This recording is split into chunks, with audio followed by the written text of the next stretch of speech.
Pemirsa, di bulan Agustus September ini bagi umat muslim di seluruh Indonesia merayakan ataupun juga bisa menunaikan ibadah haji. Dan tahun ini tercatat ada 168.800 jemaah haji yang akan diberangkatkan ke Tanah Suci. Ada catatan khusus dari Kementerian Kesehatan supaya Anda semua yang akan berangkat bisa menjadi sehat ketika naik haji dan kembali lagi berkumpul bersama keluarga. Untuk itu saya sudah bersama dengan Kepala Pusat Kesehatan Haji Kementerian Kesehatan Republik Indonesia, Bapak Dr. Fidiansyah SPKJ. Apa kabar, Pak? Alhamdulillah. Assalamualaikum warahmatullahi wabarakatuh. Waalaikumsalam.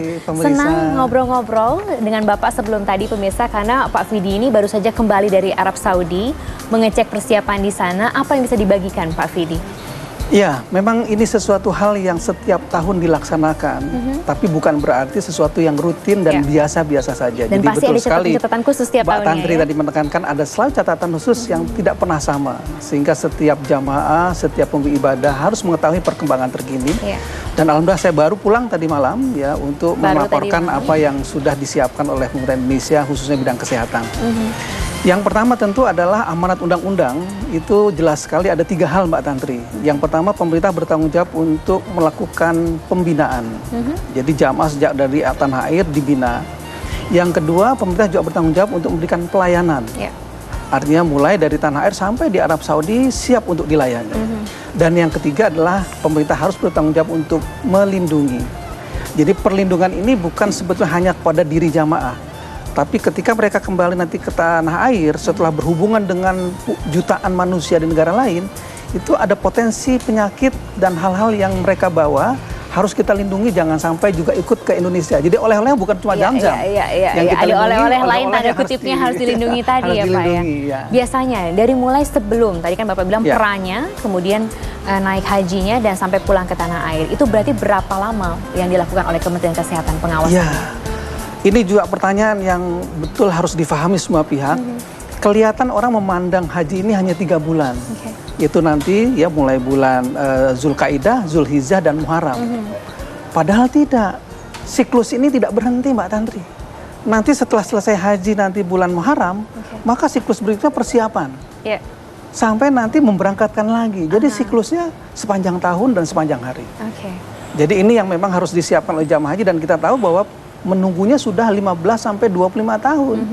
Jadi persiapan kami sekarang menitik beratkan bagaimana jamaah siap agar mereka nanti begitu pelaksanaannya mendapatkan mabrur dalam keadaan sehat walafiat. Itu juga pasti harapan semua.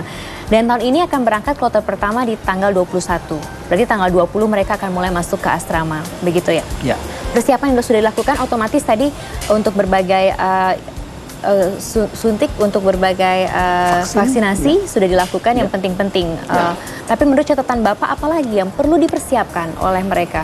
Ya, Mbak Tantri, ini pemirsa yang juga nonton Metro TV ini, bahwa ada hal ekstrim yang akan dialami oleh jamaah haji tahun ini, yaitu suhu. Saya baru pulang kemarin yang merasakan suhu 43-45 derajat di siang hari. 43 sampai 45 derajat. Dan di malam hari pernah merasakan lampu mati, tidak ada genset selama 5 jam dengan suhu 39 derajat. Saya baru bisa membayangkan betapa suasana panas yang tanpa alat bantu harus dirasakan oleh jamaah. Nanti wukuf di Arafah tidak ada AC. Semua hanya di bawah tenda. Selama sekian jam mereka harus terpapar panas. Nah, ini harus diantisipasi jamaah pada tahun ini yang agak berbeda dari tahun-tahun yang akan datang. Ini biasanya mungkin bisa untuk gambaran pemirsa juga yang nanti akan berangkat sebagai jamaah haji ini. Apa yang akan terjadi ketika suhu mencapai ekstrim 43 seperti itu, Pak? Suhu yang panas yang ekstrim tadi, yang kedua lah yang berbeda lah kelembapannya rendah. Di Indonesia ini kita kelembapan tinggi, maka kita berkeringat basah. Kita meletakkan jemuran saja, mungkin dalam sekian jam langsung kering. Badan kita juga begitu Mbak, kita terpapar panas tapi tidak berkeringat. Nah ini yang orang jadi lengah, sebetulnya dia dehidrasi. Tapi dia tidak merasa, oh saya nggak berkeringat, saya tidak merasa ada keluar cairan. Padahal dia langsung menguap karena panas yang ekstrim tadi, lalu lembab rendah sehingga tidak basah. Akibatnya orang dehidrasi tidak sadar. Dan ini yang sederhana adalah minumlah biasa 2 liter sehari. Dalam ukuran gelas mungkin yang paling praktis itu 8 gelas sehari untuk mereka minum. Atau kalau mau mudah lagi, minumlah 2 gelas setiap sholat. Oke, Ya. itu menjadi catatan juga. Saya yakin pemirsa juga nanti bisa betul-betul mengantisipasi ini karena Ya. perubahan cuaca ekstrim ini bukan main-main ya Pak ya. Bukan Terkesan main-main. biasa suhu panas, kita juga panas, Ya. tapi kan ini lebih ekstrim lagi dibandingkan Betul. itu. Selain suhu, apalagi Pak Fidi? Ya, hal yang berikutnya yang tentu juga kita ketahui adalah mereka melakukan perluasan. Jadi masjid diperluas, area-area pendukung diperluas, sehingga jarak tempuh juga menjadi panjang. Nah, jarak tempuh yang panjang ini juga harus diantisipasi. Dulu orang dekat-dekat ya, mungkin 500 meter, 1 kilo. Sekarang paling dekat itu 2,5 kilo. Oke. Paling jauh itu 4 kilo. Lebih panjang Nah, lagi ya Pak Fidi. dan ini memang sudah diantisipasi dengan kendaraan. Ada jemputan untuk mereka tidak capek. Tapi maklumlah Mbak Tantri, orang Indonesia ini kan kadang-kadang nggak sabar. Ya, jemputan belum datang kok lama, akhirnya jalan. Dia tidak sadar panas, jarak jauh, tidak terbiasa. Nah, di Indonesia mestinya kami anjurkan mulai dari saat ini minimal jalan itu 1,5 kilo sehari, dibiasakan. Karena nanti tawaf saja 7 kali putaran, belum tentu dekat dengan Ka'bahnya. Bisa dengan putaran yang ada di atas, yang ada di lingkaran cincin. Sa'i juga begitu, sekali jalan itu 700 meter. Harus jalan 7 kali berarti udah 5 kilo. Nah, inilah yang tadi Mbak Tari katakan, ini harus dibiasakan dan diantisipasi oleh jamaah dengan kebiasaan. Berarti rute juga berubah ya Pak ya? Rute ada yang berubah. Rutenya berubah. Ya? Okay. Rutenya berubah. Nanti kita bahas lebih lanjut. Kita harus jeda terlebih dahulu. Pemirsa jangan kemana-mana. Kami akan segera kembali untuk berbicara mengenai bagaimana supaya kita bisa naik haji dengan sehat dan kembali berkumpul dengan keluarga yang kita cintai. Kalau Anda punya pertanyaan silahkan ke Twitternya Kementerian Kesehatan di @puskomdepkes ataupun juga telepon ke Halo Kemenkes di kode area Anda kemudian 1500567. Sesaat lagi kami kembali.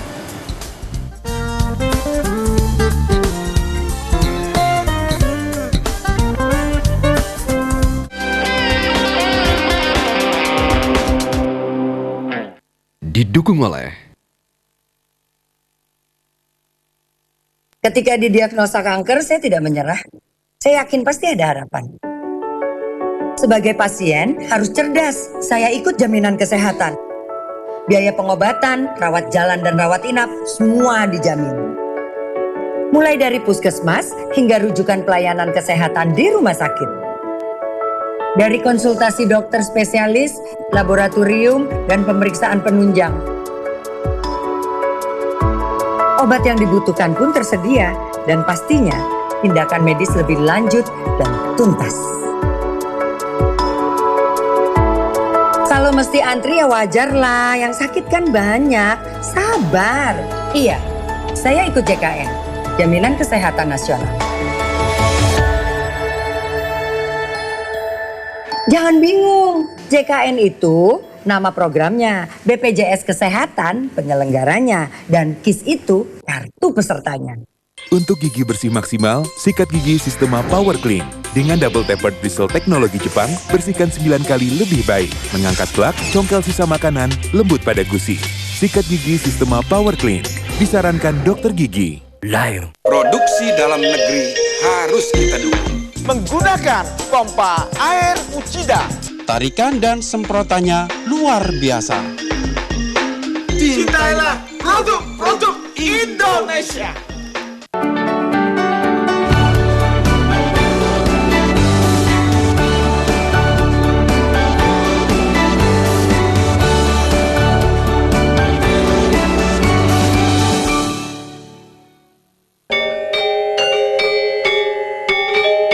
Dialah Ketut Kanta, datang ke Kolok atas nama peduli, membawa perubahan. Sumber daya manusia Kolok lah harus ditingkatkan. Hari-hari masyarakat Kolok adalah hari-hari bekerja keras, juga berkesenian.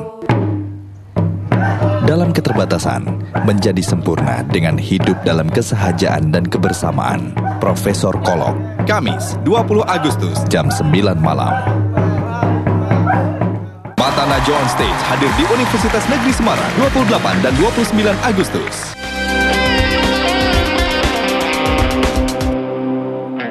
Didukung oleh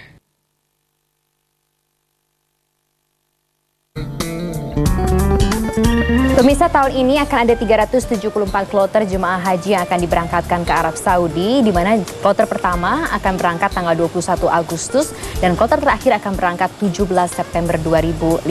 Saya masih berbincang-bincang dengan Pak Fidi di sini, Kepala Pusat Kesehatan Haji Kementerian Kesehatan Republik Indonesia yang baru saja kembali dari Arab Saudi, sembari ngecek-ngecek kemarin ya Pak ya. Tadi terakhir beberapa catatannya adalah masalah suhu yang ekstrim mencapai 43 derajat di siang hari dan 39 derajat di malam hari. Kemudian rute yang ada perombakan-perombakan yang kemudian sekarang sudah mulai jadi, sehingga itu juga menimbulkan perubahan. Terakhir ada rute. Apa, di mana yang berubah? Rute pada tahun-tahun yang lalu setiap jamaah itu dibagi pada gelombang 1 dan 2. Artinya gelombang 1 mereka akan melaksanakan ibadah di Madinah dulu. Nah, tahun lalu setiap orang yang akan mendarat di Madinah itu bisa turunnya di Jeddah atau turun langsung di Madinah. Nah, tahun ini perubahan ini berubah. Semua yang akan menuju Madinah mendaratnya di Madinah. Dari satu sisi menguntungkan sebetulnya. Menguntungkan sekali. Dari sisi kesehatan tidak ada perjalanan 6 jam dari Jeddah ke Madinah dan itu membuat jamaah tidak lelah. Namun antisipasinya tentu kesiapan daripada mereka setelah mendarat untuk masuk ke pondokan. Berarti kan hanya waktu 1,5 jam ya, jarak bandara dengan pondokan itu dekat sekali. Kenapa? Biasanya kan pondokan ini Jeddah bermacam saya katakan 6 jam. Jadi kalau ada tanda ada kloter sekian mendarat di Jeddah, kita masih punya waktu 6-10 jam untuk menyiapkan. Jadi kalau takutnya ada penumpukan begitu ya Pak Fidi? Nah, penumpukan ini akan menimbulkan kekhawatiran yang tentu tidak kita inginkan ya. Jangan sampai terjadi bahwa akan panik, akan cemas, koper bagaimana, kemudian segala macam yang dibawa bekal yang harus mereka siapkan. Nah, ini kita tenangkan jamaah, maka saya katakan dalam konteks kesehatan, stok sabar jamaah haji unlimited. Tidak boleh ada stok jamaah haji dengan kapasitas yang terbatas. Karena situasinya tidak pernah kita duga. Kita harapkan semua sudah siap. Pondokan juga pemerintah Arab Saudi dengan janjinya, dengan kontrak yang sudah tanda sesuai, dan akhirnya jamaah masuk bisa sesuai dengan waktu yang ditetapkan. Tapi ini menarik pernyataan yang Pak Fidi, karena ternyata kalau kita pikirkan biasanya karena penyakit. Tapi ternyata ada di luar itu juga secara psikologis juga mungkin bisa menjadi halangan juga, menjadi tidak sehat tanda kutipnya ya Pak Fidi. Biasanya di tahun-tahun sebelumnya dari apa yang Pak Fidi lihat di lapangan, apa sih penyakit yang biasanya dialami oleh jemaah Indonesia?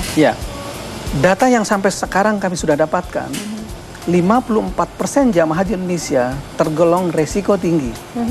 Artinya dia sudah mempunyai suatu faktor yang kalau terpapar dengan ibadah haji, itu kalau tidak disiapkan akan jatuh sakit. Ini karena usia atau? Ya, ada 3 kelompok Mbak Tantri. Yang pertama adalah usia di atas 60 tahun, kita berikan tanda gelang hijau. Jadi kalau kita melihat orang pakai gelang hijau, ini usianya di atas 60. Tanpa berpenyakit, ini yang berhijau. Kalau yang kita berikan tanda kuning, usianya di bawah 60, namun memiliki penyakit. Apa yang terbanyak tadi yang Mbak tanyakan adalah darah tinggi, lalu kencing manis, lalu penyakit-penyakit yang mungkin kita sebut penyakit metabolik gitu, asam urat, kolesterol, penyakit tidak menular ini, tapi sudah dibawa dari tanah air. Ini kelompok yang kuning, jadi di bawah 60 tapi berpenyakit. Nah, kelompok yang merah adalah seperti lampu lalu lintas, kan ini tanda bahaya ini. Sudah di atas 60 lalu berpenyakit. Nah, ini merah kita berikan tandanya. Jadi sepintas ini sudah kita golongkan. Petugas kesehatan yang tadi Mbak Tante bilang ada 374 kloter, masing-masing kloter itu 1 dokter 2 perawat. Dia sudah bisa lihat.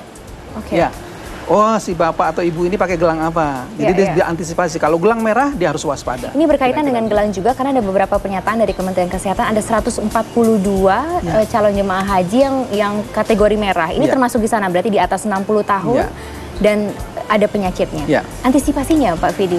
Ya, ini yang kita sebut sebenarnya konsep pembinaan ya. Jadi jamaah kita berikan pengetahuan yang betul-betul lengkap. Jadi ibadah haji itu memang ibadah fisik. Karena dia harus tawaf, dia harus sa'i, dia harus lempar jumroh, dia harus mabit di Mina dan sebagainya. Ini semua membutuhkan kondisi fisik yang prima. Bayangkan kalau tadi di atas 60, Mbak Tantri saja baru 30 sudah bisa nanti kelihatan masih segar ya. Tapi 60 dengan paparan yang tadi panas, dengan suhu yang ekstrim, kelembapan yang rendah, lalu suasana beda, tidak ada saudara, tidak ada yang kenalan, asing, itu menimbulkan kepanikan secara fisik dan psikis ya. Nah, akibatnya kami bina ini. Nah, membina ini tidak hanya belajar bagaimana cara tawaf, bagaimana doa tawaf, bagaimana sa'i dan doa, bukan. Jadi bagaimana kesehatan yang terbatas, yang 54% tadi, dengan tawaf yang harus dilaksanakan, namun mereka tetap bisa mabrur. Caranya tentu ada tekniknya. Kalau kita nilai, Bapak ini udah sakit jantung, sudah darah tinggi, maka tawafnya 1 putaran berhenti dulu. Istirahat, minum air zam-zam. Boleh itu. Sa'i juga begitu. 1 putaran 700 meter, berhenti dulu. Minum air zam-zam, istirahat, baru jalan. Jangan paksakan seperti anak muda 20-25 tahun. Itu kita bina yang kita sebut manasik kesehatan kita di tanah air. Tapi 1 kloter dengan 1 dokter dan 2 perawat itu cukup untuk kemudian menemani para calon dari jemaah analisis haji. beban kerja tentu tidak cukup. Masalahnya tentu kuota, Mbak. Pergi haji ini kan dibatasi oleh pemerintah Arab Saudi hanya 1 per mil per setiap negara. Bahkan dengan pembongkaran ini jadi diturunkan lagi 20%. Sehingga petugas ini betul-betul petugas yang kita rekrut dengan profesional, tapi punya tanggung jawab yang beban kerjanya tidak seperti tanah air. Lengkap sarananya, jumlahnya tidak. Ini 1 dokter 2 perawat, kita ajarkan itu selama 10 hari, bagaimana strategi mereka mengelola 400 sampai 450 jamaah agar efisien. Tapi di sana tentu ada fasilitas pelayanan kesehatan juga dong. Betul Mbak Tanti. Jadi selain yang 1 dokter 2 perawat, kita mengirimkan juga 309 petugas kesehatan yang akan menetap. Yang kemarin berangkat gelombang pertama, sebanyak 150 orang sudah berangkat, nanti berangkat lagi 150 sekian lagi, itu menetap.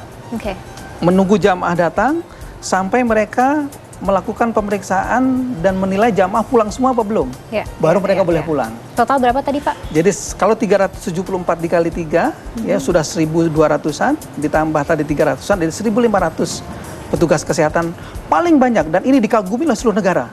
Tidak ada negara yang punya kepedulian yang memberikan perhatian terhadap tenaga kesehatan seperti Indonesia.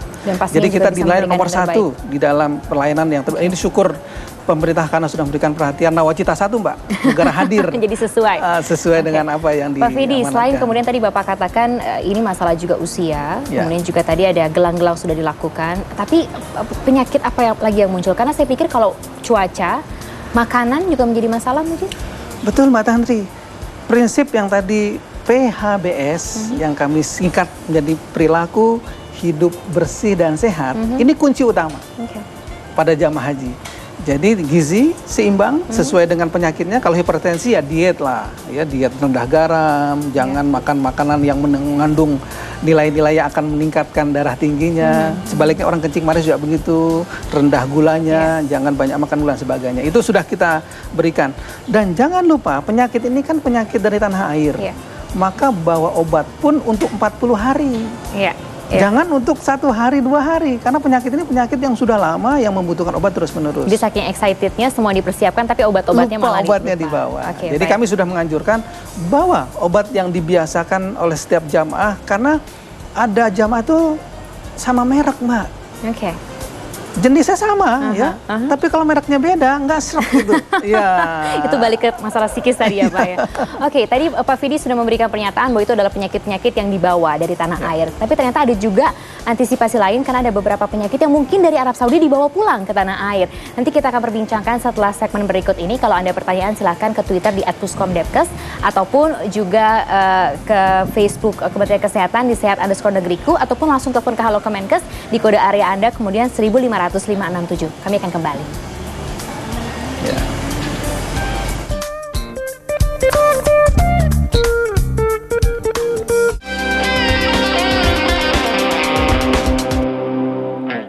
Didukung oleh Ketika didiagnosa kanker, saya tidak menyerah. Saya yakin pasti ada harapan. Sebagai pasien, harus cerdas. Saya ikut jaminan kesehatan.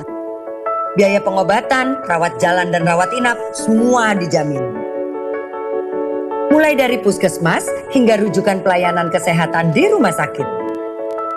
Dari konsultasi dokter spesialis, laboratorium, dan pemeriksaan penunjang. Obat yang dibutuhkan pun tersedia, dan pastinya tindakan medis lebih lanjut dan tuntas.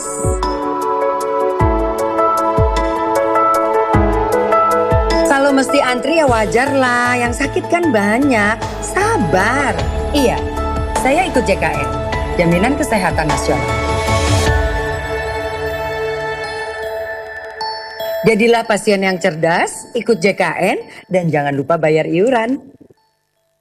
Produksi dalam negeri harus kita dukung. Pipa PVC Maspion. Kuat dan tidak bocor. Cintailah produk Indonesia. Tingkatkan nilai hidup Anda dengan beragam informasi pilihan.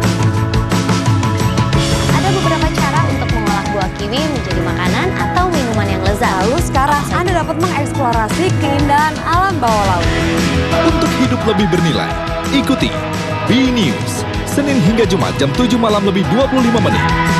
Dipersembahkan oleh Bank Bukopin.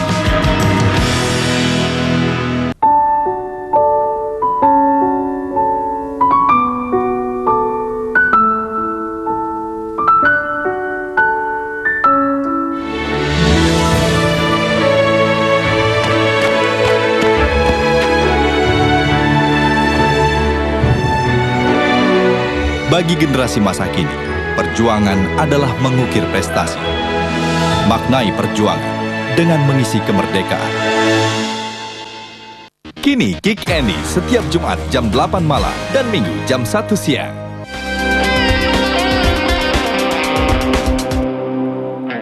Didukung oleh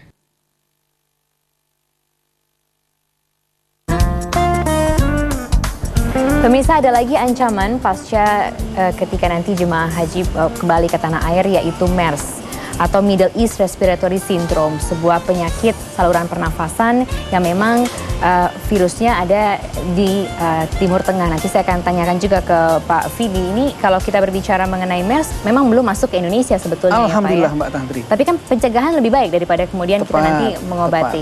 Apa yang dilakukan untuk mencegah ini, Pak? Ya, sebenarnya pilar pertama dari semua penyakit, ya, termasuk MERS, ini adalah PHBS tadi, perilaku hidup bersih dan sehat.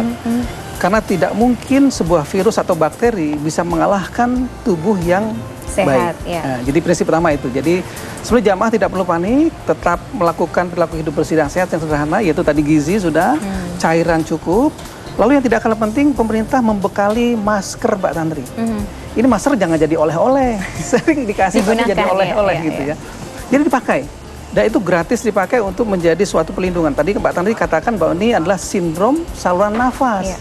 Jadi masuknya dari hidung. Itu sebabnya masker adalah sesuatu hal yang paling efektif untuk mencegah jamaah haji. Tapi dari awal disosialisasikan kan, Pak? Sudah, alhamdulillah.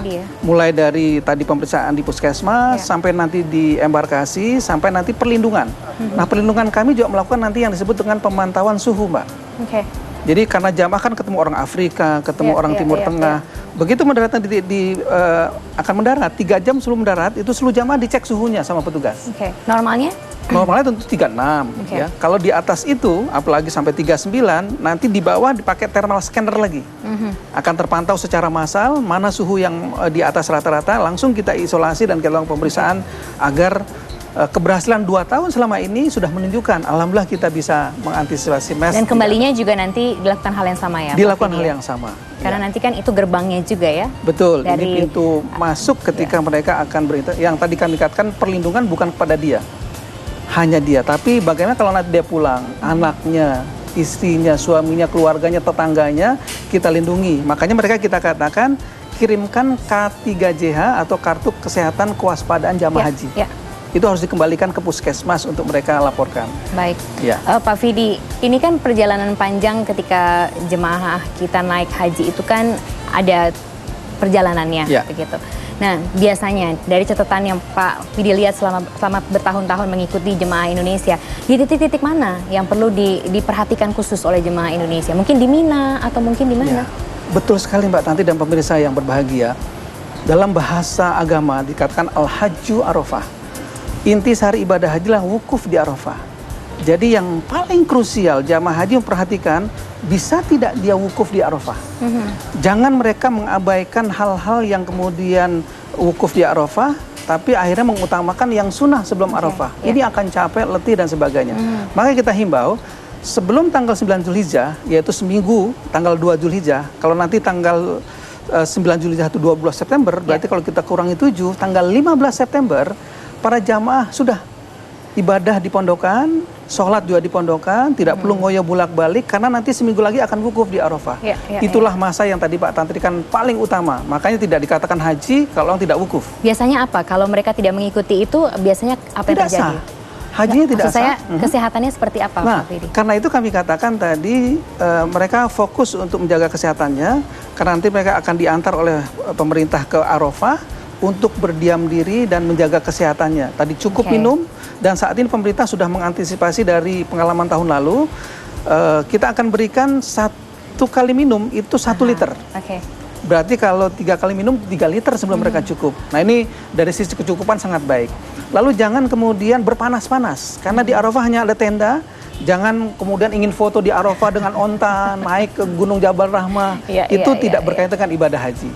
Nanti mereka akan balik ke jalan ke Musdalifah, jalan ke Mina. Ini juga jangan capek, tunggu kendaraan dengan sabar. Ya, akan dihantarkan lalu melempar jumroh. Bagi yang tidak sanggup, wakilkan ke yang sehat.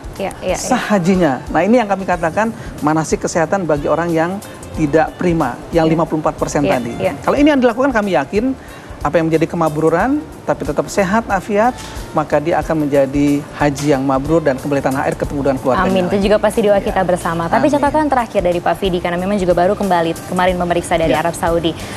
Apa yang bisa diberikan kepada pemirsa? Catatan pentingnya sebelum nanti mereka berangkat, karena tanggal 20 sudah masuk asrama kan? Betul. Ya, catatan penting saya lagi mohon selalu ingat perilaku hidup bersih dan sehat pada setiap saat dimanapun jamaah berada.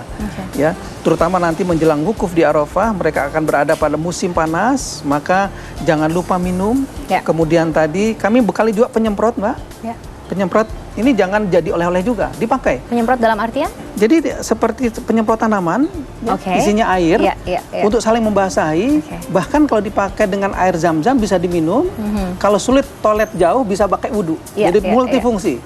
Untuk membasahi supaya jangan kekeringan, lalu untuk minum mengatasi hidrasi, lalu menggunakan wudhu kalau memang toilet jauh dan sebagainya. Jadi sebetulnya semuanya alhamdulillah sudah siap dan dilengkapi, dan ini yang kami harapkan jamaah haji menjadi agen perubahan ketika pulang ke tanah air, menjadi agen perubahan perilaku hidup bersih dan sehat. Itu juga pasti harapannya, karena kalau sudah naik haji sudah berubah semuanya, bisa mempengaruhi positif pada lingkungannya. Terima kasih banyak Pak Fidi sudah berbagi bersama kita, dan sama-sama kita doakan seluruh jemaah haji Indonesia supaya bisa melaksanakan ibadah haji dengan selamat, hajinya mabrur, kembali lagi bersama keluarga, berkumpul dengan keluarga tercinta dan memberikan dampak yang positif. Itu juga pasti doa kita bersama. Dan teman-teman masih akan teruskan dengan berbagai informasi lainnya. Kalau Anda ada pertanyaan silakan di Twitter Kemenkes di @puskomdepkes ataupun ke Facebooknya di sehat_negeriku ataupun juga telepon langsung ke Halo Kemenkes 1505 67. Sampai jumpa. Terima kasih banyak Pak Fidi.